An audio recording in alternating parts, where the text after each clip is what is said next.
Smoke drifts over Lake Texcoco. Once, its waters reflected the golden temples of Tenochtitlan, the beating heart of a world built to honor the Sunday now. It mirrors only ash. The drums of war are silent. The causeways are littered with the dead. In the ruins, a young emperor stands bound before the foreign invaders. His name, Cuauhtémoc, descending eagle. He was born to soar, yet fate condemned him to fall. Before we begin, let me know down in the comments below where you're joining in from and what time it is for you. Don't forget to like and subscribe. Tonight, we follow the story of the man who became the final breath of the Aztec world, the last emperor, the last warrior. Before the Spaniards ever set foot on the shores of Veracruz, the Aztec world was a universe unto itself, an empire of dazzling beauty, sacred violence, and divine rhythm. Tenochtitlan rose from the lake like a visioned temples carved with gods' faces, markets teeming with gold and cacao, warriors adorned in feathers and obsidian. To the Mexica, life itself was a cycle of offerings to the sun, to feed it with courage, with blood, with glory, so that the world might continue. In this sacred rhythm, Cuauhtémoc was born around 1495. His name meant the eagle that descends, a symbol of the warrior who strikes from the heavens. Nephew to Emperor Moctezuma II, he was raised among nobles, trained in the Karmakak, the school where discipline, strategy, and devotion to the gods were carved into one's soul. He learned the songs of the poets, the mathematics of tribute, and most of all, the art of war. By adolescence, Cuauhtémoc had earned the right to wear the eagle feathers of the elite warriors, a mark of valor in battle and spiritual strength. Chroniclers described him as fierce, intelligent, and resolute. Even the Spanish, who would one day destroy his city, remembered his courage. Bernal Diaz del Castillo, a soldier under Cortés, would later write that Cuauhtémoc was of great spirit and dignity, a prince among his people, and one who would rather die than live in shame.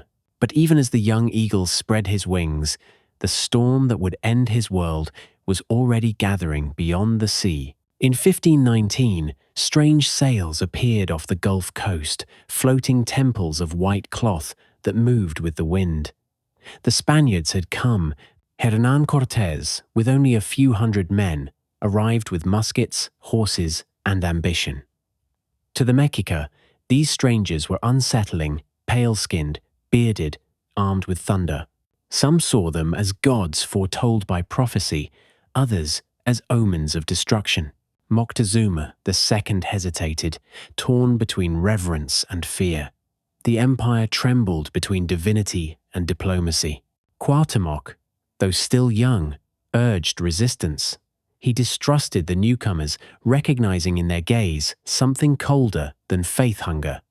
The Spaniards sought gold, glory, and dominion, and the gods they served were written not in stone, but in steel. In a world bound by cycles, the Spaniards broke all rhythm. They allied with the Tlaxcalans, ancient enemies of the Mexica. They marched on Cholula, slaughtered its people, and then turned toward the Valley of Mexico. When Moctezuma was taken hostage in his own palace, the world cracked. Cuauhtémoc, commanding in the city of Tlatelolco, saw what many could not. That diplomacy had failed. Then came La Noche Triste, the night of sorrows. The Mexica rose in fury. Warriors swarmed the causeways. Spanish horses stumbled in the dark. Gold, stolen from temples, sank into the lake's black depths. Hundreds of Spaniards drowned beneath the weight of greed. Cortés barely escaped alive. The gods of the Mexica had taken their due. But the victory was short-lived. The conquerors would return stronger, angrier, carrying with them a new weapon, smallpox. The disease tore through the city like fire through reeds. Thousands perished. Even nobles and priests fell. The old emperor, Cuauhtémoc, who had succeeded Moctezuma, succumbed. And so, amid ashes and grief, the Mexica turned to Cuauhtémoc. At 25 years old, he became Huey Tlatoani, the great speaker, ruler of an empire surrounded by death. Cuauhtémoc's coronation was not one of splendor, but of resolve. No golden procession, no songs of triumph, only the smell of smoke and the distant echo of drums. He swore before the gods of war and the ancestors that he would defend Tenochtitlan until the last drop of blood left his body. Chroniclers tell us he gathered his captains and spoke calmly. Our fathers built this city with their hands and blood. Shall we surrender it to those who have no roots in this soil? He ordered fortifications across the causeways, repaired canoes for lake warfare, and stockpiled obsidian blades. Women prepared stones for sling weapons. Children carried water and food to the warriors. It was total resistance, an entire civilization fighting for breath. In May 1521, Cortés returned with a vast force, not of Spaniards alone, but tens of thousands of indigenous allies, seeking vengeance on their former overlords. The siege began. Day after day, Spanish brigantines attacked from the lake while soldiers advanced along the causeways. The Mexica fought fiercely, ambushing from canals, pulling enemies into the water, and sacrificing captured foes atop the great temples as drums thundered over the city. For nearly 3 months, they resisted. Hunger spread, disease returned, yet the defenders fought on. Cuauhtémoc moved among his people, wounded but unbowed, inspiring loyalty even in despair. The Spaniards marveled at his defiance. Cortés himself wrote to Emperor Charles V, "The young king fights with such valor that his people will not yield while he lives." By August, Tenochtitlan was dying. Its canals ran with filth and blood. The temples were scarred with cannon fire. The cries of the starving filled the night. Cuauhtémoc and his last warriors retreated to Tlatelolco, the sister city joined by bridges over the lake. Still, they fought from rooftops, from narrow alleys, refusing to surrender. Bernal Diaz recalled seeing them leap from walls into the water rather than be taken alive. They died fighting, he wrote, and their courage was not to be forgotten. On August 13, 1521, the end came. Cuauhtémoc attempted to flee across the lake in a canoe with his family and attendants, but was captured by Spanish brigantines. When brought before Cortés, he demanded death, not mercy. "I have done all that was my duty in defense of my city and my people," he said. "Now take this dagger and strike me, for it would be fitting that I should die by your hand." But Cortés refused. The conqueror had use for the conquered king as a symbol of submission. The sun had fallen, but the eagle still stood. In the months after the conquest, the Spaniards searched for treasure gold. They believed the Mexica had hidden beneath the lake. When none was found, suspicion turned to Cuauhtémoc. They accused him of concealing the riches of Tenochtitlan. Torture followed. His feet were placed over burning coals. Beside him, another noble, Tetlpanquetzal, writhed in agony and turned to Cuauhtémoc. "Tell them where it is, my lord, and let us end this torment." Cuauhtémoc answered calmly, "Am I on a bed of roses?" He endured the flames without a cry. Even his enemies were shaken. Bernal Diaz admitted that he bore himself like a true warrior, more with the courage of a Roman than a heathen.